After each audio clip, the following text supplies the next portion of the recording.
Well, we managed one good week. One good week with Airbus UK. The transfer window's open, there are some signings here. But there is today a massive relegation six-pointer, a huge transfer deadline day. It's a season-defining episode. The new tactic is showing some promise, but there are problems too. Let's go and get into them.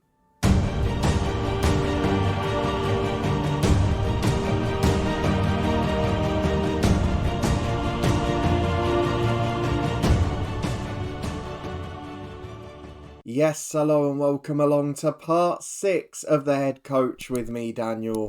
This is huge. Look at the game we've got first up today. Pontypridd versus Airbus, separated by a point at the moment. It's basically 3 teams scrapping it out. 2 are going down, 1 surviving. And at the moment, we look the most likely to go down. However, we've had a bit of a renaissance in recent weeks. There's a bit of injury news too. You can see that near the top of the screen. It never rains, but it pours around here. And then the main event, transfer deadline day in 3 days' time. If it's anything like the one we had last window, if we can add some more quality as we have already, the director of football will be a very popular man because I need him to give us a chance. So if you're looking forward to all of that, seeing how we get on and then how the director of football gets on, then please do chuck a thumbs up on the video. Subscribe down below for daily FM23 content from 2 long-term stories. The Builder Nation was back earlier today, a very big one that as well. And of course that will continue throughout the beta at 11:30 every day. But here the focus is on the head coach and the director of football. Let's start by having a look at the schedule and the transfers, because the month started pretty well. So if I go and show you the players that have come in and out so far, there are some problems afoot. A potential player coming in we'll look at if and when he joins the club. But in terms of transfer history, it's been busy. And there's 2 reasons for this. One, our director of football has been looking for more young players to add to the squad. Some of them are good enough to compete for the first team. Some of them are sitting in the under-18s. The other side of it is some of our more experienced players are getting offers from other clubs and getting poached. Now, it's not really been any first team regulars until this week, but it is a lot of players that would be in the senior squad. So 4 players out. Dan Roberts we knew about. He was leaving. He's gone to Cambrian and Clydach. We've also lost Oliver Lansley, who did make a few appearances for us this year. He's gone to Dunstable in the English divisions. Billy Nicholas has gone to Rill, the young left back. He wasn't really good enough anyway. And then most importantly this week, Jake Phillips has gone to Colwyn Bay. Now he was a regular in our first team, and albeit he's been replaced in this window, I'm not sure I would have let him go because he was probably still my first backup. So we've got a bit of replacing to do there, but there have been 5 ins to this football club already this month. And first of them was a familiar name from the last deadline day. It looked like the director of football had unfinished business. He was straight in for him, literally 9-10 o'clock that morning. Curtis Jones joins the club. Someone tried to poach him. I can't remember who it was, but he chose us. I don't know why, but he's in and he's our first choice left back. 2.5-star ability, 5-star potential, great in the tackle, good decision maker, determined, fairly decent positioning. He can even half cross a ball as well. The only thing he needs to improve is his physicals, but I'm sure that will come with time. The next one was a right back, and again a step up from what we had. Jake Phillips had been first choice, now it's Ivan Goodwin. He is a 16-year-old Welsh right back, again not much experience, but brave, tenacious, he's fit and he's good in the tackle. And to be honest, that's the most we can hope for at this level. It's a very similar story to what we had on deadline day in August. It's nothing that's going to change the world. It's nothing that's going to take us flying up the table. But they all just give us a chance. Incremental improvements and slightly added squad depth. So he comes in and now has to start because Phillips has obviously left. The next one was a bit of a weird one because it's the striker we desired, but really weird mix of attributes. Sasha Payrelade is the man who comes in. He's 5'11", but he's a target man. He's got a brilliant heading ability, but can't really jump. He's an okay finisher. He's not the quickest. He's not the most composed. So I maybe see him as the backup poacher behind Adam Davis. And then we've got Aaron Davis on the other side. But it's really not particularly strong and not the man we were looking to stand out at this level. So probably will be involved off the bench, but yet to make his debut. Then next up was Alex Patmore. He is a 17-year-old left winger. I mean, how many more left wingers are we going to get? And then the final man is Charlie Heald, who again will be involved in the first team squad.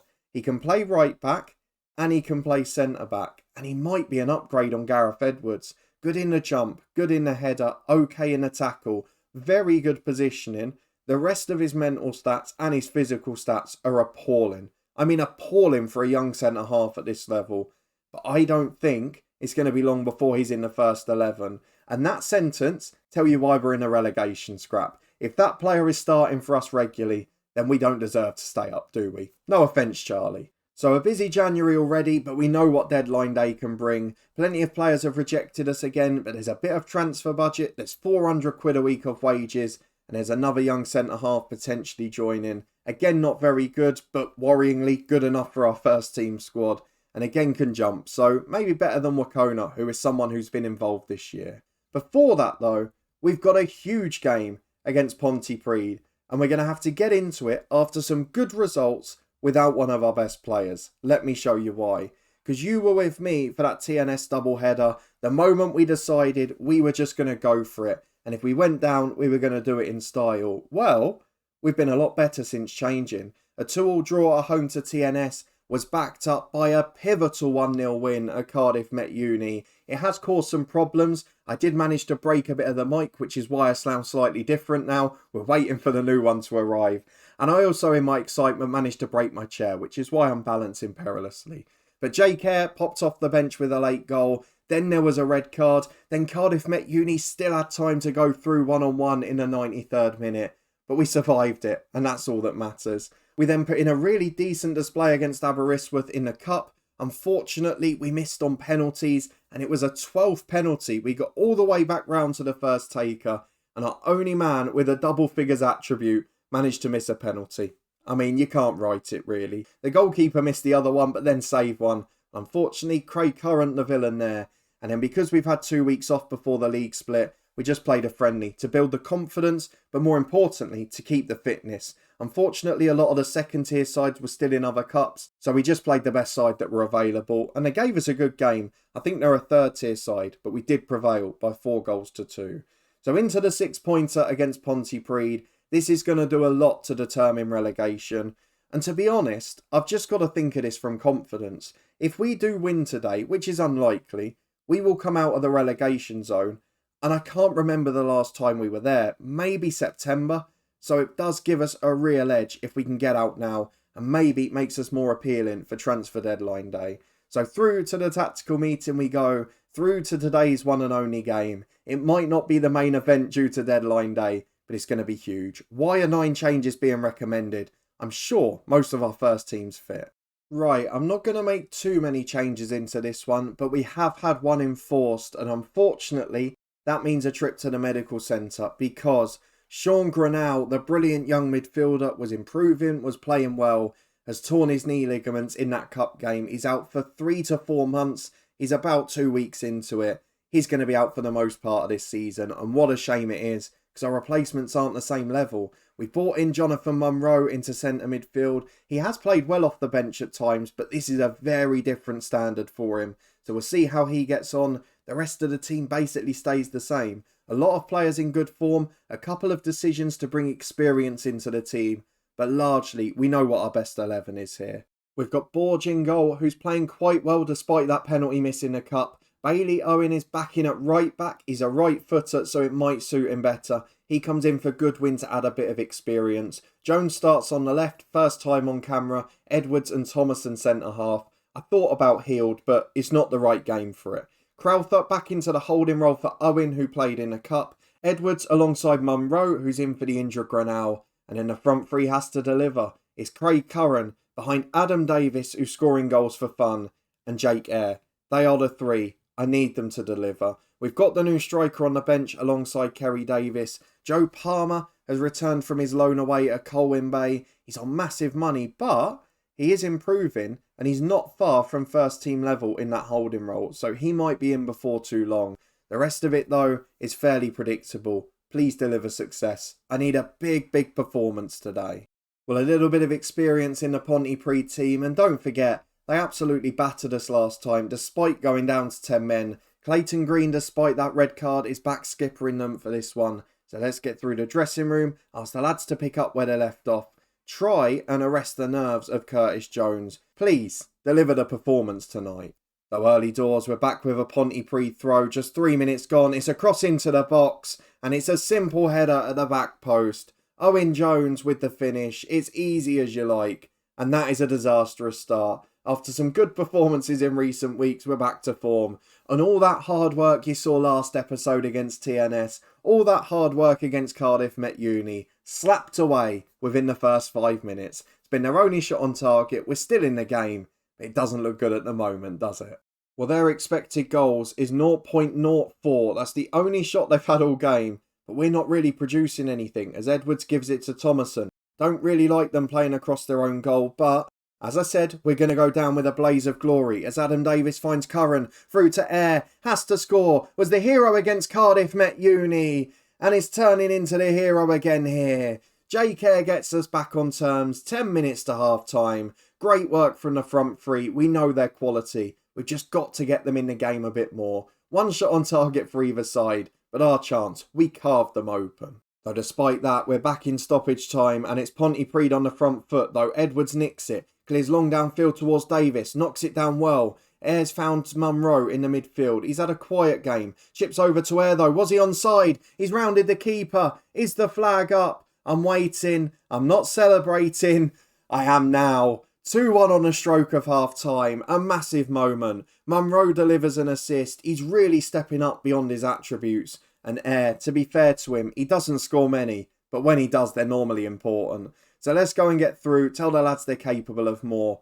I hope we get a reaction. We've got nothing at the moment. Just please don't throw this away. It's been a really good month since we changed tactic. And I'm almost a bit annoyed at myself that I didn't stick with my guts at the start. Put them into my preferred formation and make them play. I tried to be too accommodating, but none of that now. These boys are delivering. It's a style the rest of the league hasn't seen. And we're 2-1 up. And at the moment, we're out of the relegation zone for the first time in months. And as we approach the hour mark, this is the sort of moment this game is going to be won and lost on. Set pieces, crosses into the box. Somehow we've been so vulnerable this year. Cottrell to the byline, to the back post to Jones. Heads over the bar. Are the tactical decisions going to be costly? Are we going to have to make important ones? Let's find out because Curran puts the cross in. Edwards is up. Davis heads just over. Oh, 3-1 would have been a lovely buffer. Not to be. Crowford's struggling and he's on a yellow in the holding role. So young Mike Owen or Joe Palmer replace him. Joe Palmer looks more confident. He's a bit more experienced and he's been playing more football this year. So what a moment for him to come back. As we get towards the final 20 minutes, I'm going to make the change at left back. Curtis Jones has struggled. And I'm going to have to switch sides for this, aren't I? So Bailey Owen will go out to the left. Right back will be Goodwin. Do I do Edwards for Heald? Because Edwards is really struggling. We've got 3 changes left, but only 1 sub break after this. So I'm going to leave it for now, but then we're going to have to make big decisions. 2-1 we still lead. Let's keep it tight for the moment. As with 15 to go, Edwards is on a yellow and running on empty. I feel like it's going to have to be an imminent change, but what a time to bring a 17-year-old on for a debut it would be. Palmer in the holding role. Chance to play forward, but play simple. Goodwin to Thomason, some nice football. Up to Davis, through to Curran. He's got Air with him. He's in for his hat-trick. Jake Air scores his hat-trick. 3-1 Airbus. This is huge. Now we can make the changes. Edwards struggling in midfield as well. I'm not sure what we go for here. I am running out of ideas, but I'm enjoying the moment nonetheless. What is Palmer's best centre midfield role? Mazzala, ball winner, centre mid. I mean, he's not really good at any of them, if we're being honest. I might just put him in as the box-to-box and see what happens. So, do I want to take Edwards off on a game like this? I don't think so. Munro will come off. Palmer will go in the middle. Mike Owen in the holding role. I'm going to bring off Gareth Edwards for Charlie Heald. Big debut for him. And then Jake Air, he's just got his hat-trick. He will be replaced by Kerry Davis. And we'll just let him have a run out. Or in fact, should we give a debut to the other lad? He's looking anxious. Davis professional. That's what we're going to go for. 5 subs made. 13 minutes to go. And this 3 points could be the biggest ones of the season. 4 minutes left. It's a Pontypridd throw at the back. And after this highlight, the time wasting will go on. Thomason picks the ball up for Palmer. What a return he's made so far to Owen and Thomason. Keeps the ball well to Goodwin. Looking assured the sub to Edwards and Owen. Lovely football. Starting to play some Samba stuff now. Goodwin down the channel is just over here. And he's straight through to Morris in the Pontypridd goal. They need a goal quick. And to be fair, although we've been better at the back, we're still a little vulnerable. Owen heads the long ball away, but only as far as not. Long over the top. Who's going to get there? Heel does. That is brilliant defending, son. We've got an actual centre-half in. Brilliant run. One back by Curran. Got support from Davis. It's 2-on-1. Got to score. Davis. Straight at the keeper. Morris saves it. There's 2.5 left. That would have been game over. But look how well we're playing. This is a different team to the one 6 weeks ago. Instead of trying not to lose games, we're going out, asserting ourselves and trying to win it. And while sometimes we're not good enough, sometimes we don't take chances, sometimes we get done in behind at the back, we've got a real good group of attacking players. And when they deliver, we get results like this. Or will we? There's still 2 minutes left. 4 have been added onto it, but it looks pretty comfortable. Curran's a superstar, Davis a superstar, and Jake Eyre, the hat-trick hero, takes us out of the relegation zone. What a confidence boost that's going to be. Now, Director of Football, can you add to that on deadline day? Can the feel-good factor continue? We'll be back in a moment to find out. Well, we're back for deadline day in Wales, but there's a couple of very big bits of news that are slightly more encouraging. If we scroll down a little bit, I won Manager of the Month. 2 games, 2 wins, and suddenly we're in the history books. So a really good sign there. They're pleased with us, and that could be a big bit of progress for us moving forward. The tide just starting to turn.